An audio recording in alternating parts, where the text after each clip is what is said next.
This is the Tech Phantom, and welcome to this video. It took me a very long time to do this video. I can honestly say that I slept some restless nights, spent some restless nights trying to figure out whether I even wanted to do a follow-up video on the beta for Dark Souls 2.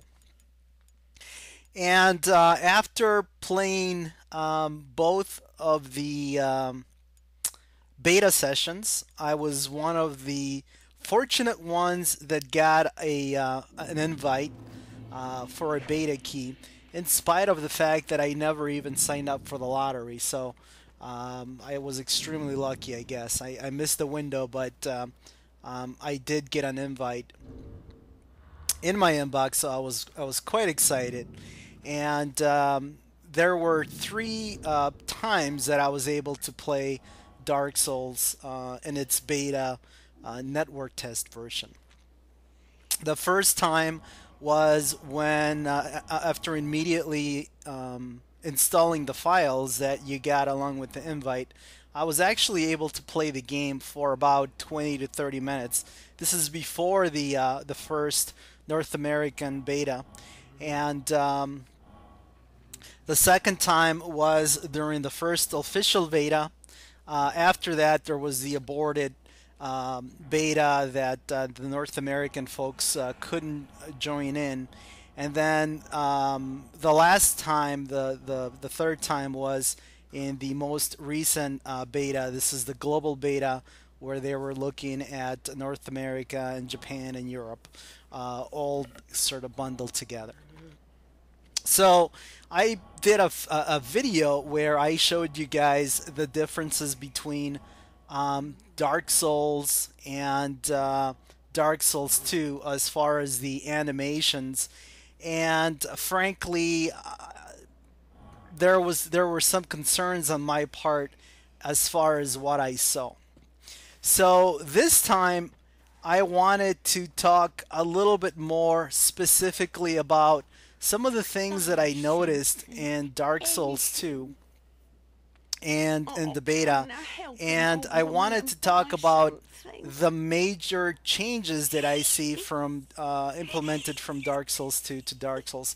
I also wanted to tell you guys why my initial concern about some of the things that I noticed in the beta, I've sort of put them in reserve a little bit.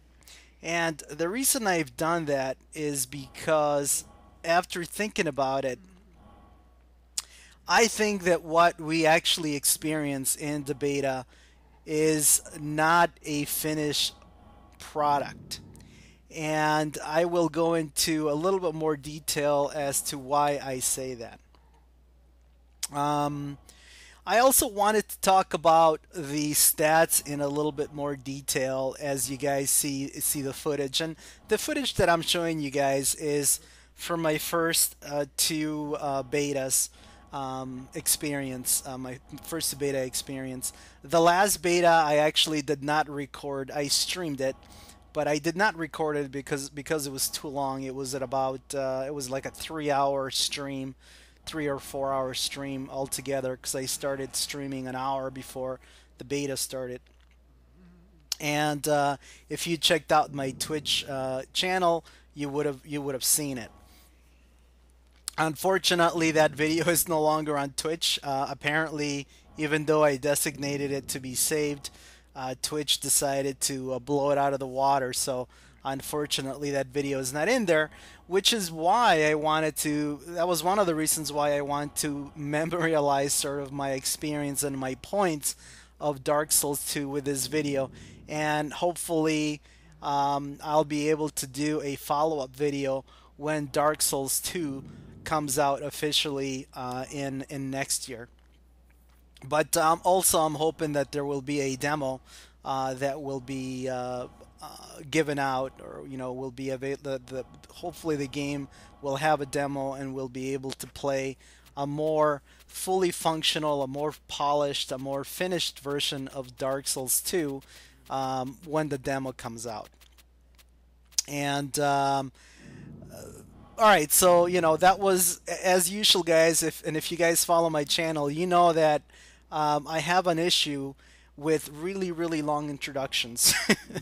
But the reason I like to give really long introductions is because I think that it helps the viewers understand a little bit better my reference point and my thoughts before going into some of the specific things that I have to say, and hopefully the introduction will help answer some questions that you may have as you're listening to the points that I'm making. So, the way this video is going to work, guys, is on screen. You're going to see me go through a whole bunch of items and descriptions, things you can buy from the new merchant, the stats, and there's been a ton of YouTube videos that have already been posted that speak about this. So I'm going to go into a little bit more detail on each of these things. So this is not going to be following what's on screen specifically, but I did want to show you guys that I did mess around with the screen, and I did all the things that I'm sure everybody on the beta did as well. Remove all of your items and see if that impacts how you move or how you roll. I tried a bunch of the different character classes, and I'll talk about that in a little bit. I looked at the item descriptions to see if there was a similar storyline associated with each item in Dark Souls 2 as there was in Dark Souls 1. And finally, obviously, I played the game, I summoned, I got summoned, I invaded, I got invaded. So I tried to find as much. I tried to play the game as much as I could and use the multiplayer. The multiplayer actions as much as I could. Now, one thing that I don't show on here are the new emotes, and for the most part, all of the emotes that the gestures that we were shown or we were allowed to use in Dark Souls 2 were basically the same ones, or the same ones as in Dark Souls 1, with the exception of there's a new cool emote where you basically take your two thumbs and you point them at yourself. That's a very very cool one. I think it's called "Leave It to Me" or something like that. So that was kind of a cool, a cool new gesture that I'm sure is going to be overused. And as far as I'm concerned, the more gestures that are available, the better, because that is a way for you to communicate with other players online. Obviously, because there's no, it's the game is not meant to be played with cross chat, although you can do it. You are interacting with random players. That's why I think the gesture system works a little bit better, especially in Dark Souls 1, which was did not use region servers, so you were able to play with anyone in the world at any time. So even if CrossChat wasn't able, if you were in North America and you were playing in somebody in Europe that didn't speak English, or somebody in Asia, obviously if neither of you speak English, then that's where the emote system, the gestures, come through. All right, but with that said, let me get started. So what I'm going to talk about, guys, in the next 20 minutes is I'm going to talk about the stats. I'm going to talk about some of the items and some of the weapons. And then I'm going to end up giving you my thoughts on combat. And finally, I will tell you why it is that I think that we have not seen that we're going to see something that's slightly different for the final version of the game. All right, so let's get started. So Dark Souls 2 has been correctly called by a whole bunch of people as more like Demon Souls 2, and that is because the new director of the game has decided to go back to a little bit more of a Demon Souls-like system. So what do I mean by that? Well, let's start going through the stats. So first stat that you come across is Vigor, which determines the number of hit points that you have, basically your life bar. The other stat is endurance, which basically, that determines your stamina.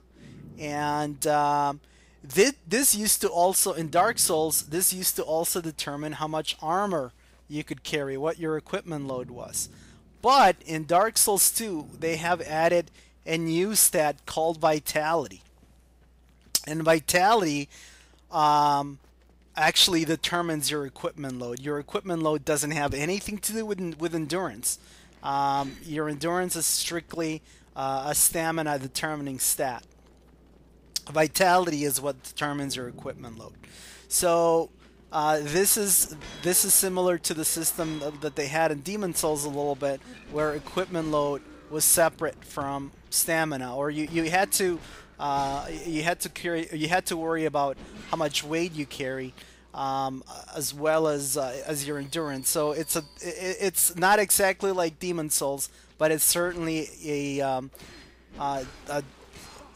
something different from Dark Souls. And I guess the jury is out as to what the addition of this new stat is going to mean.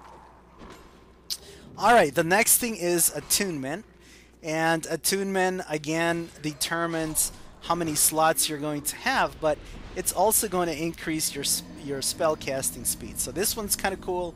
Whereas in Dark Souls, your dexterity affected speed of casting. Now there's a specific there's another stat that it makes more sense that this would affect your equipment cast. So there's a reason to try to increase your attunement, not only to get more slots, but now because uh, you can also cast spells faster. So one thing that I would like to see is that in Dark Souls, even at 45 dexterity, which I think was the highest at which you could increase your cast speed, there really wasn't a lot of difference between casting speed. So I would like to see, because there's a specific stat for it, I would like to see a bigger difference in the cast speed. So if you put 50 points into attunement to get your 10 attunement slots, assuming that that's the number you get, I want to see not like a 5% increase in the cast speed. I want to see more like a 10% or a 20% or even a 30% increase in cast speed, because you're spending, this is going to give you an incentive to put points into attunement. The next stat is strength, which affects your attack power. I don't know if there is going to be a two-handed bonus, 50% bonus to strength. Basically, your strength doubles when you use two hands. I don't know if this is going to be the case. I've heard, rumors in both ways about whether this is going to be available in Dark Souls 2. I hope so.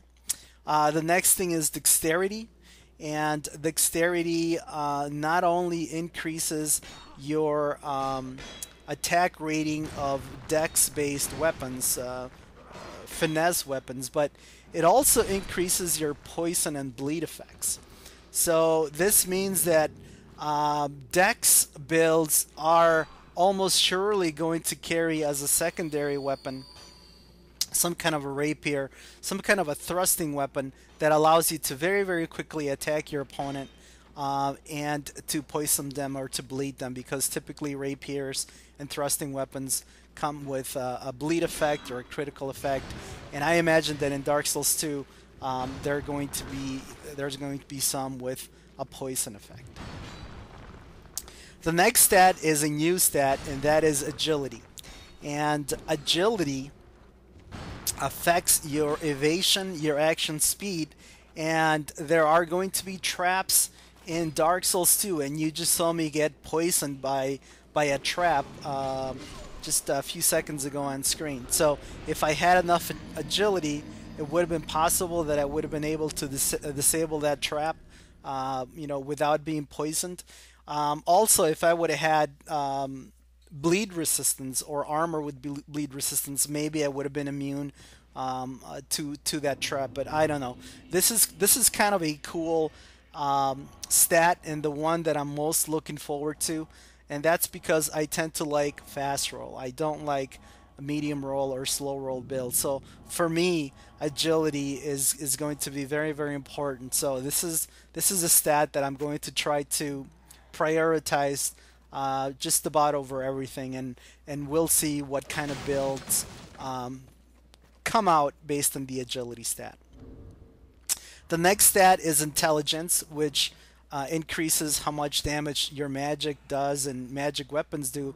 But now also intelligence will increase fire spell attacks, and it will also boost your magic and your fire defense.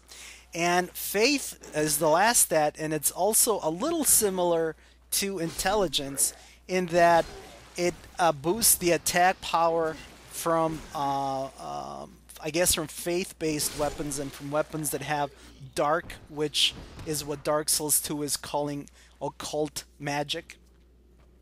But faith is also going to increase lightning defense and dark defense. So what they've done is they've looked at the different elementals, and in Dark Souls, there was no way to scale elemental damage on weapon, either fire weapon or fire damage or lightning damage. The only way to increase the damage was to basically max out the upgrades on the weapon, and then to use something like Power Within or the Red Tearstone Ring or something like that, and that would boost your overall damage. But there was no upgrading of the fire damage of the elemental weapons. This is on most weapons because there was no scaling related to any stats. So if you made a fire gargoyle's halberd, the fire, the scaling was completely removed. So there was no scaling with strength, with dexterity, with intelligence, with anything on elemental weapons. Now there are some weapons that do have scaling, elemental weapons that do have scaling. For example, the giant blacksmith hammer is one, and Quelaag's Fury Sword is another one, and those are boosted either by humanity or by strength or something like that. But in Dark Souls 2, it looks like every elemental weapon, every fire, and every lightning weapon is going to be boosted either by magic or by faith. Now, this is a little. I think this might be a little problematic though, because to me, what this means is that if you're an intelligence build, you are going to automatically have a fire weapon. And if you're a faith build, you are going to automatically have a lightning weapon, and that's because your faith is going to, boost lightning, and intelligence is going to boost magic. So, again, this is going to make things either. This is either going to work well or it's going to work really, really bad based on the kinds of defenses that you come up against in PvP. So if you're an intelligence build and you come up against a faith build, you are going to have to make sure that you have a shield that counters the other build's lightning or fire magic. And that's going to make things very, very interesting in PvP.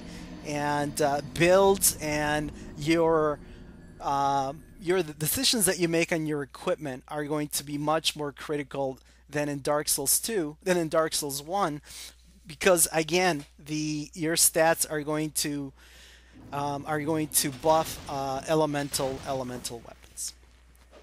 All right, so let me talk a little bit about briefly the starting classes that we looked at, and also the equipment that they came with. So in the beta, we were treated to six starting classes. We had a soldier, which was wearing basically the elite knight set. So this is the knight from Dark Souls, but they changed the name to a soldier. We had the warrior, which had probably the coolest armor as far as I'm concerned. We had a sorcerer, we had a temple knight, and this is a throwback to Demon Souls. In Dark Souls, there was no the faith based character was a cleric.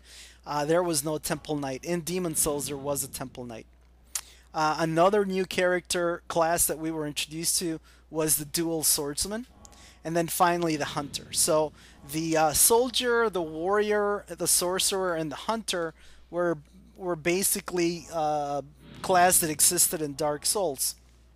Now the Warrior looked very, very different than in Dark Souls. The Hunter looked exactly the same. The Soldier looked exactly the same.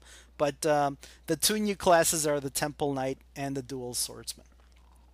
So the Dual Swordsman, I was excited about this class, but then the more I looked into it, I was a little bit disappointed, and that's because the Dual Swordsman cannot parry. And when you instead of parry, you actually do a power stance action, and so using the Dual Swordsman is going to revolve around being agile and moving around, but you're not going to be able to parry, which was something that I was a little bit disappointed about. As far as covenants, the biggest change in Dark Souls 2 versus Dark Souls 1 are the fact that now you are going to have what you can call bodyguard type covenants. For example, the warrior has a ring called the Guardian Seal, and that ring will whenever you have it on, it will automatically summon you to a world of somebody in a complementary covenant, something like Covenant of the Blue, whenever they need help, either with an invader or with a boss. So this is, so this is not something that you initiate. This is not an action that you initiate where you put down your sign. This is a little bit like the Forest Hunters covenant, where you put on the ring, and no matter where you are, you're automatically summoned by Alvina into the world to attack whoever had desecrated the Forest Hunters covenant. Well, the same thing is true with the Seal of the Guardian, where you're automatically pulled into a world no matter what you're doing, and you guys are going to have an opportunity, I think, to see that in the video, where I get pulled into a world to help out. I played around with all of the characters. I was most successful with the soldier, and that's because of the weapons that the soldier came with. I actually I liked the sword that he came with, the short sword that he came with. The sorcerer was extremely weak and extremely limited, even more limited than in Dark Souls. So if you pick the sorcerer as a character, that's going to be one of the most difficult classes to start playing with until you are able to get a decent weapon and enough slots to be able to have more uses for your sorcery. And the Temple Knight was okay. It was he had a halberd, and again, the moveset of the halberd was more similar to the moveset of Demon Souls halberds. It was not the moveset of the Dark Souls halberd. So it's a little bit of an awkward side. You kind of stand sideways, and you make an up and down motion forward with the halberd, which was sort of an abbreviated and awkward motion, and I didn't like that very much. So let me talk about combat. There's a couple of minutes left on this video, so let me talk about combat a little bit. Actually, I think what I'm going to do, guys, is since I have some more items to talk about, I think I'm going to extend this video for a little bit longer, and that way I can give you my final thoughts and summarize my opinion of Dark Souls 2. So let's talk about combat. So combat in Dark Souls 2 was sort of similar to Dark Souls 1. The big changes are in the fact that the parry and riposte and the backstab animations are markedly different. And when it comes to backstabs, the way backstabs worked in Dark Souls, they were more of a grab.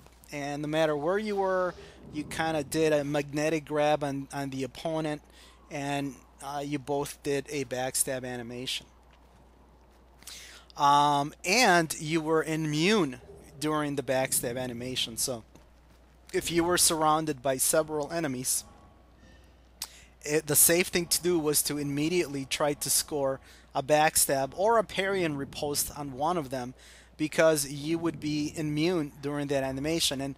And also that was the case too with Invasion. If you were surrounded by the host, and if he had some friendly phantoms with him, if you were able to backstab one or parry and riposte one, you were essentially safe, and you didn't have to worry about getting hit during the animation. Well, in Dark Souls 2, that is not the case. First of all, in order to score a backstab, you are going to have to be directly in back of your opponent.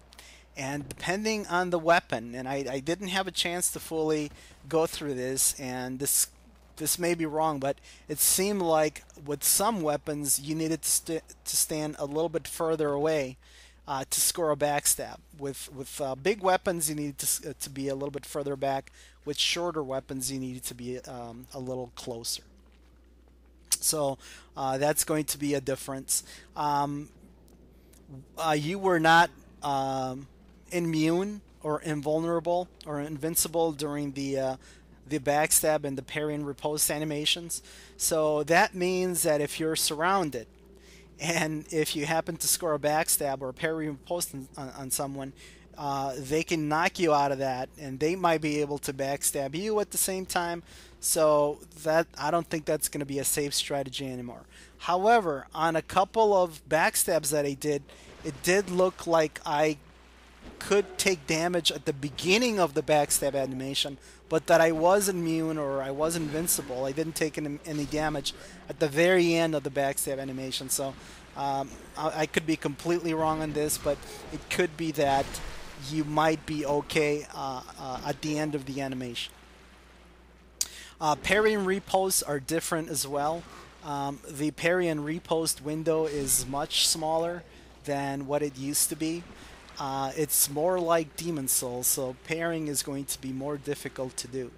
And the riposte animations are going to vary with each weapon, but with some of the weapons, you literally knock your opponent down, and he is, knocked down. So in this case, because you are able to wield up to 3 different weapons at the same time in Dark Souls 2, what you may want to do is do a riposte with one weapon, and then follow up with another weapon that has a very strong attack, a down attack, sort of like a crushing attack. So I don't know if what's going to come of that, but that's one strategy that I thought of immediately when I saw the new parry and riposte animation. The biggest difference in combat had to do with movement, and it had to do with poise. So one of the stats that is available on Dark Souls is poise. However, it appeared that no matter if you were wearing the Elite Knight set, which in Dark Souls has pretty good poise, or if you just were wearing cloth armor or no armor at all, you didn't have poise. It didn't matter how much poise you had. Poise was not, to me, it was non-existent in the demo. So as soon as you got hit, if you weren't holding up your shield, you were stunned. And also, again, this may have to do with how they programmed the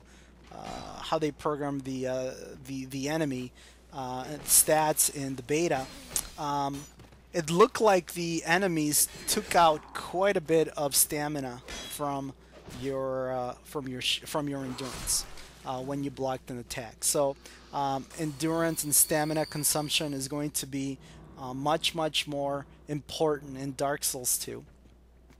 And obviously, at least in the beta, it was frustrating to say the least to not have poise, because I was used to having the Wolf Ring or having armor that had poise in Dark Souls 1.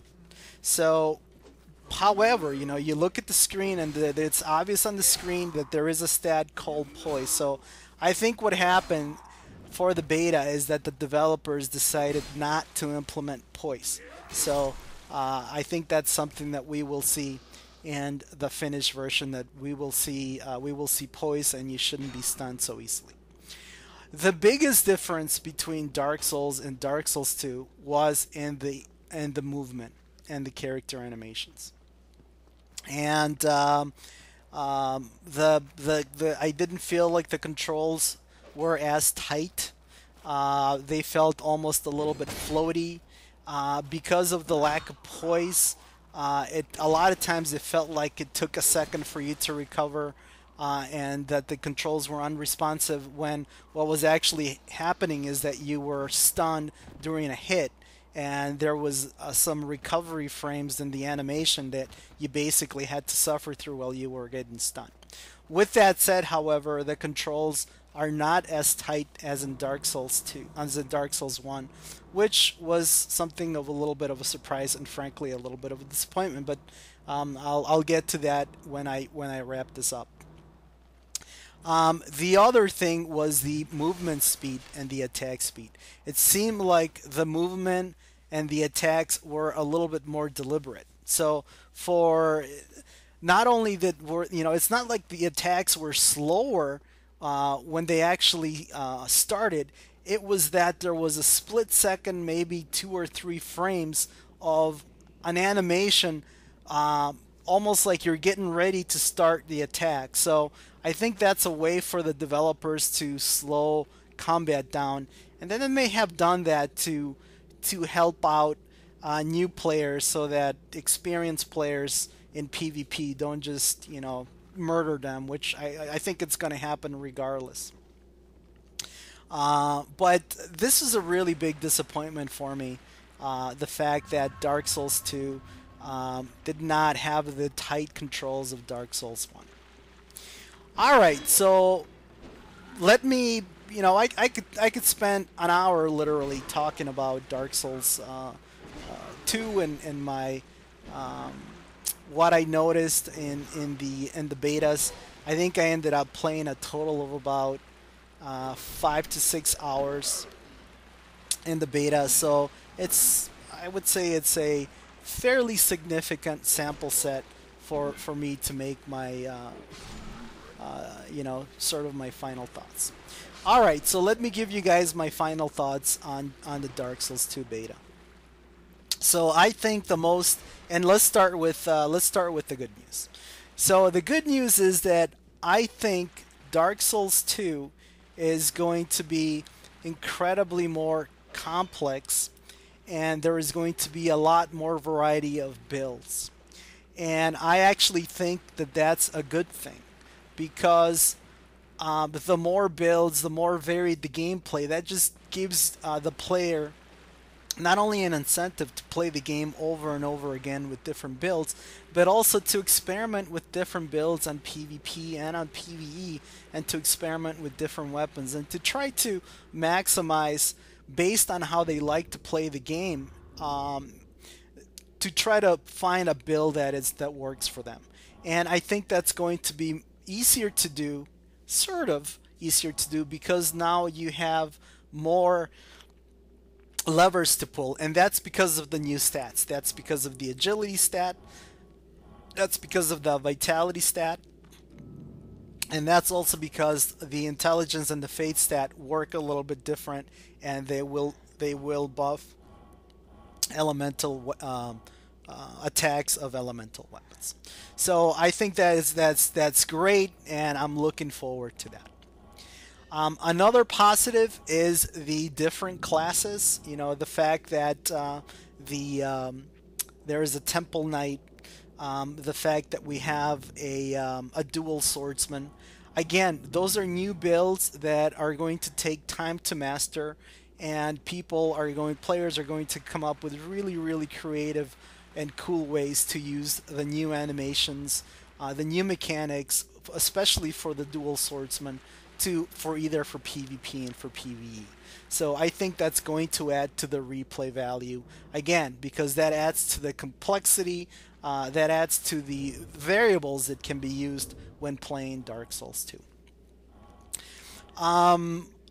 Negatives, I guess not negatives, but so that was sort of the positive. Those are some of the things that get me pretty excited about Dark Souls. Some of the changes that I'm neutral about, that I think that, I think they're just changes. I don't have an opinion one way or the other. Would be things like the stone gems, things like the new covenants. I think though the jury is out as to how those things were expected. I guess the biggest surprise to me was this game this game borrows quite a bit from Demon Souls. It borrows a lot from Demon Souls. So, for example, when you die, every time you die, you lose a little bit of your life. That was something that was in Demon Souls, that was not in Dark Souls. Another Demon Soul like characteristic is the fact that you can heal when you are summoned, and the fact that there are healing items in Demon Souls. You could heal with grasses, and there was an unlimited number of grasses that you can stack. In Dark Souls, you can heal with Estus flasks, which are still available in Dark Souls 2, and you could also heal with humanity. But in Dark Souls 2, they've gone back to sort of the grassing, because there is an item called a gem of healing, or a stone of healing, something like that, that will allow you to heal either over time, or to heal a fraction of your life immediately. And you can collect a very, very large number of those, and those are available to you when you get summoned to another world. So you can invade, and you can have access to unlimited number of healing items. So it's a slight departure from Dark Souls. I mean, humanity basically had the same effect in Dark Souls 2 and Dark Souls 1, but it's more of a Demon Souls characteristic. So those are sort of the neutral things that I noticed. Again, the game tended to be more like a Demon Souls 2 versus a Dark Souls 2, as far as some of the things that they brought back and some of the things that they optimized. All right, so then let me give you guys the negatives. And to me, the biggest negative, well, there are two things. Number one, the fact that they didn't implement poise for the beta, and that made PvP, which is something that they were specifically testing in this beta. They called it the NT, the network test version. So they were looking for feedback specifically on summoning and innovation and on PvP features. I wish they would have implemented PvP, because I think that would have made I'm sorry, I wish they would have implemented poise, because I think that would have made PvP much, much more enjoyable than what we ended up seeing. And finally, the biggest negative for me was the movement. And it was a complete departure from what we saw in Dark Souls. It wasn't even like the movements that we had in Demon Souls. It was completely different. It didn't seem as tight. It seemed a little bit floaty, and it played much slower and less responsive. All right, so with that, let me give you guys my final thoughts. And this is the reason why it took me so long after the beta to put this video together. So my original, response was, I was excited about some things, but I was really concerned about the movement, set, PvP, those kinds of things, the controls being so different. But after thinking about it some more, I think that we are going to see something a little bit different in the final version of the game. And the reason I say that is because a lot of the things that they implemented that are new in Dark Souls 2 were not implemented. So poise is in there, yet it wasn't implemented. Elemental weapons are in there, but that wasn't implemented. So I'm hoping that they haven't fully implemented the game engine, the movement and control engine, with agility. And once they do that, I think the combat overall is going to be a little bit slower than in Dark Souls, but I think it's going to go back to being pretty responsive. And let's face it, guys. If From Software didn't make the controls very, very responsive, that would be such a huge mistake because this is supposedly an upgrade to the series. This is the next chapter in the Soul series. This is Dark Souls 2, and one of the key features of the Souls games is the fact that the controls are so precise and so responsive. So I think that they might be tweaking the combat to make it a little bit slower, but I think that they will tweak the controls and they will make them responsive. I actually think that they do have controls that we didn't have a chance to see, so maybe they implemented, sort of a hybrid set of mechanics that they had not had a chance to fully tweak, and then they're still working on that. So I'm really hopeful that they fix that because frankly, without very responsive controls, without getting rid of the floaty animations and the floaty feeling, the the game is really going to suffer if they don't do that. So I'm hoping, I'm really hoping that they fix that. But again, I am still excited about some of the other things that I saw. The new animations for the sorcery, for example, are great. The new weapons, I'm looking forward to them. And again, the additional stats. And the additional classes are going to add so much variety, and I think they're going to add so much gameplay opportunity that this is going to be hopefully another classic from software. But I really hope that they fix the combat because obviously PvP and PvE, very very difficult boss fights in Dark Souls, are sort of the signature of the series. And really, in order to have any chance to progress through a very, very tough boss fight, you need responsive controls. I mean, the bosses are going to be pretty challenging as it is. You don't want to be fighting the bosses, and you don't want to be fighting the controls at the same time.